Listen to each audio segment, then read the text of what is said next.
toutes et à tous pour cette guidance sentimentale du mois de février 2026.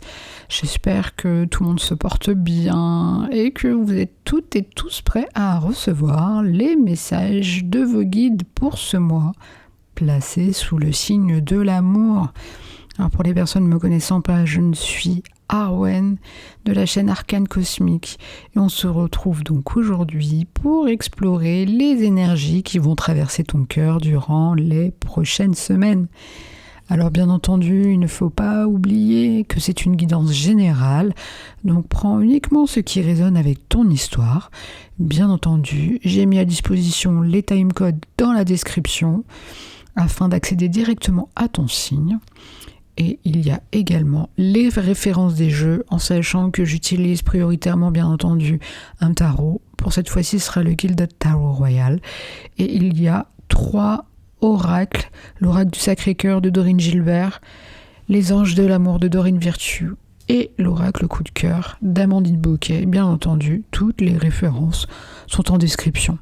Allez, on est parti!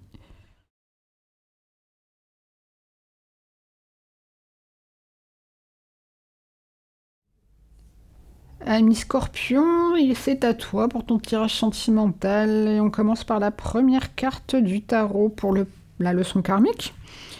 La deuxième carte, ça sera ce qui correspond au présent, l'attitude à adopter, et la troisième, l'indice du tri à faire. Et on va compléter avec les cartes des oracles.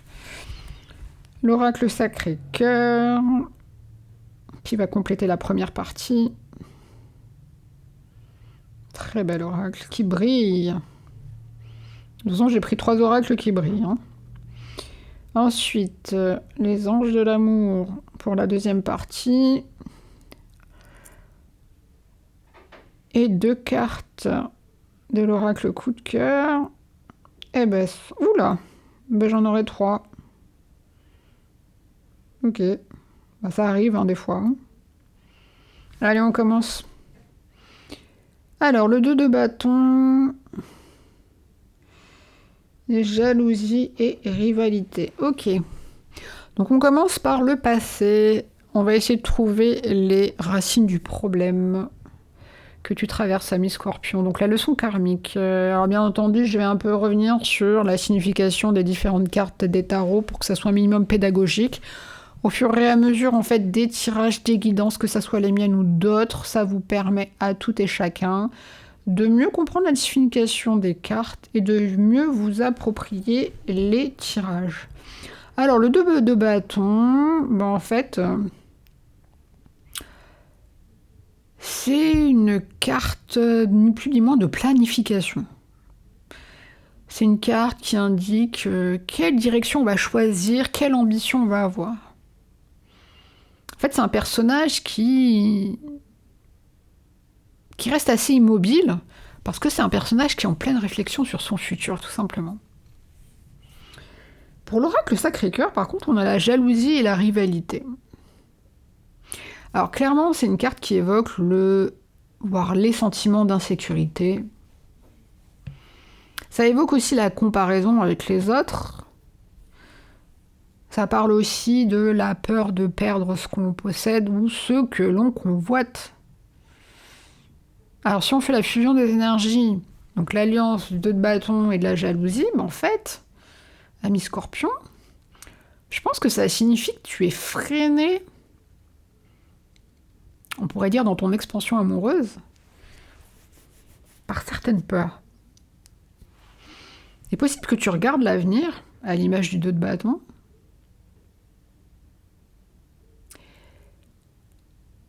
mec, enfin, tu sais, comment dire, c'est comme si ton regard, en fait, était troublé par la peur que quelqu'un d'autre prenne ta place, en fait. Ou que l'autre regarde ailleurs. En fait, je pense que t'as cette peur-là. Alors, quel va être l'apprentissage de ton âme ? Là, clairement, j'ai l'impression que le schéma qui se dessine, c'est que tu aies envie de contrôler l'autre pour te rassurer. Et là, du coup, la leçon karmique, ça va être de comprendre que la jalousie, c'est une prison pour la personne qui l'éprouve, tout simplement. Donc, ce mois-ci, tu vas devoir dépasser ce besoin de surveiller tes remparts, si on parle de territoire.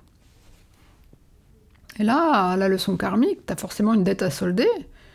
Et là, on l'a bien compris, hein, c'est celle de l'insécurité profonde. En fait, tu peux avoir les cartes en main,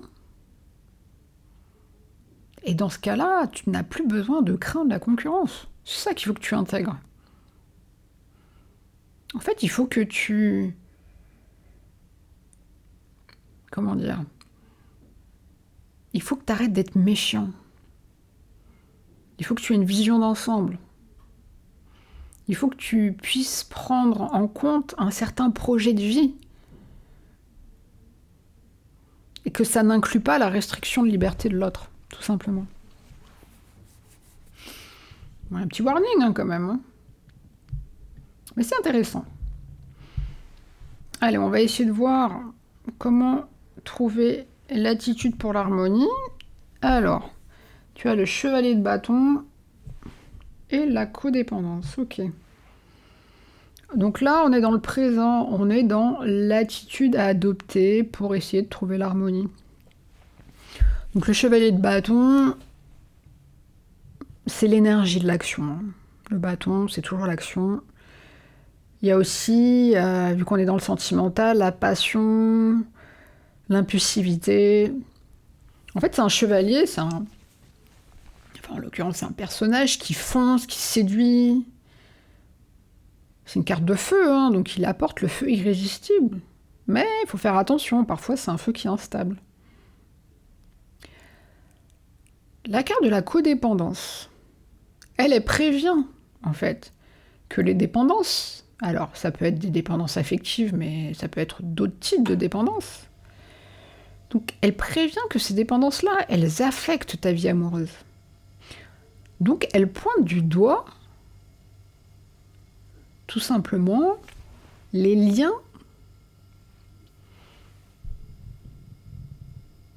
comment dire en fait elle pointe du doigt le fait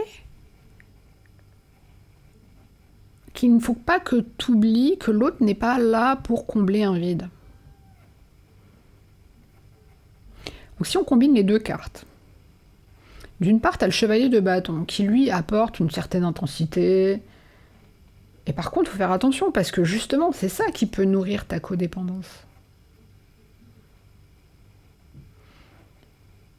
Donc là, il faut que tu fasses attention à ce que ça ne soit pas une passion dévorante. C'est-à-dire que tu ne sois pas dépendante de la personne en face. Donc c'est bien hein, de garder, comme on dit, l'élan du chevalier. Mais il ne faut pas qu'il y ait une addiction affective, en fait.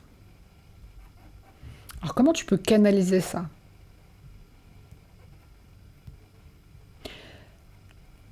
Moi, j'aurais tendance à dire qu'il faut que tu transformes, parce que là, avec le chevalier de bâton, il y a la notion de passion.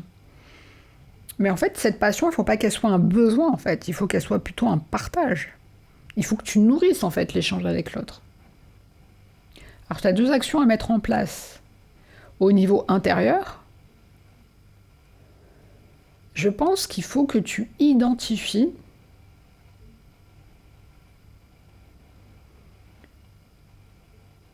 ou en fait que tu cherches chez l'autre, la personne en face, quelle est la béquille pour tes propres manques. Parce qu'en soi, l'objectif, à l'image du chevalier, c'est que tu sois autonome sur ton cheval. La même chose dans les relations sentimentales. Et l'action extérieure, alors c'est bien, hein, comme à l'image du chevalier de bâton, de réagir avec enthousiasme. Mais par contre, ce qui va être très important, c'est que tu aies des actions claires de façon à garder ton indépendance.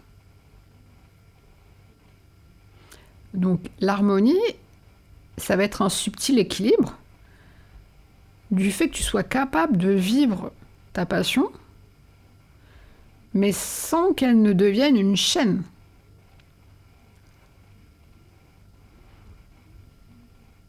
Donc c'est bien d'être passionné,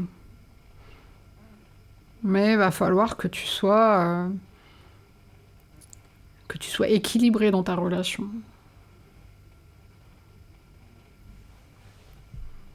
Intéressant. Allez, on finit le tirage.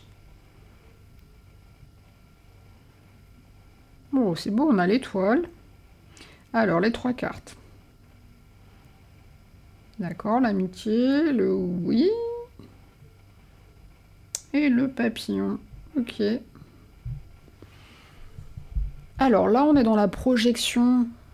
Essayez de trouver l'indice pour faire le tri. On commence par l'étoile. Bon, franchement, c'est une très belle carte. Hein. C'est la carte de la guérison, la carte de l'espoir. Il y a une forme de protection divine aussi. Hein. Et comme on dit, après l'orage, le ciel s'éclaircit. Non, c'est une très très belle carte. Ensuite, tu as la chance, tu as 3 cartes. Amitié, oui et papillon. Je pense que l'amitié, là, clairement, elle suggère une base saine et complice. Il n'y a pas de souci. Le oui, bah, c'est la validation totale, il n'y a pas de souci.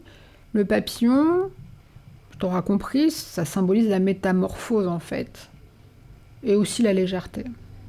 Alors, si on combine l'ensemble des cartes, je pense que la conclusion, elle est vraiment très très belle. Hein. C'est plus l'étoile qui guide les 3 cartes de l'oracle, vers une sortie par le haut, comme on dit. Là, clairement, la guérison, elle passe par la simplification.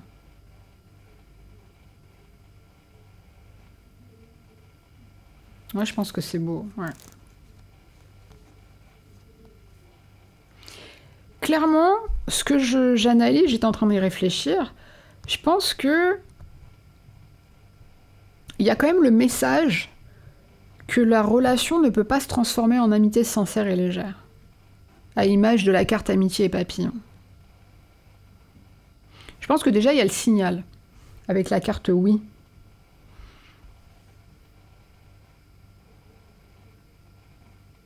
Si jamais, en fait, je pense que le signal, en fait, c'est... Il faut que tu te poses la question. Est-ce que ta relation, elle est encore lourde ? Est-ce que c'est une relation où il y a de la jalousie ? C'est une relation où il y a de la codépendance ? Et en fait, la carte oui, c'est pour savoir si tu réponds ce oui. Si jamais c'est le cas, bah, l'étoile, elle te montre que tu dois migrer. Au même titre que le papillon, d'ailleurs. Et tu dois migrer vers d'autres cieux, hein, tout simplement. Et qu'est-ce que tu mettras en place si tu es dans cette situation précise ?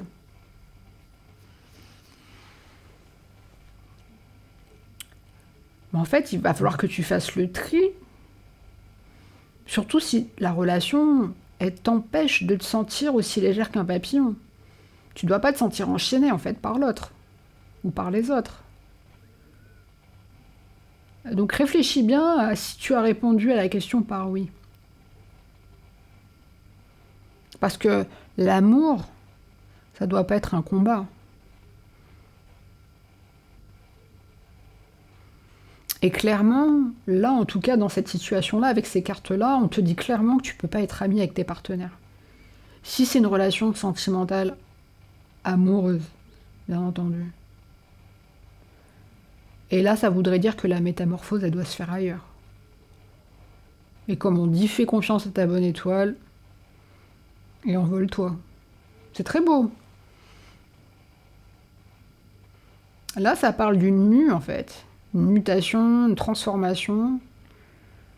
Et c'est beau parce qu'en fait, ça parle de jalousie que tu devras abandonner, en fait. C'est un peu l'objectif pour habiller. En fait, le papillon, c'est la transformation qu'on te présuppose, si tu es dans cette situation-là. En tout cas, j'espère que l'ensemble de ces cartes t'ont donné des indices pour te poser les bonnes questions, parce qu'en fait, les guidants, c'est vraiment une analyse profonde, au fond de toi, au fond de ton âme. Tu dois te poser les bonnes questions. Et c'est de la guidance. Donc les cartes, en fait, elles traduisent des messages, des guides, pour te permettre de faire ta propre analyse, de répondre à ces questions-là et de permettre de trouver l'harmonie et l'équilibre de ta vie sentimentale. En tout cas, je te le souhaite, ami Scorpion.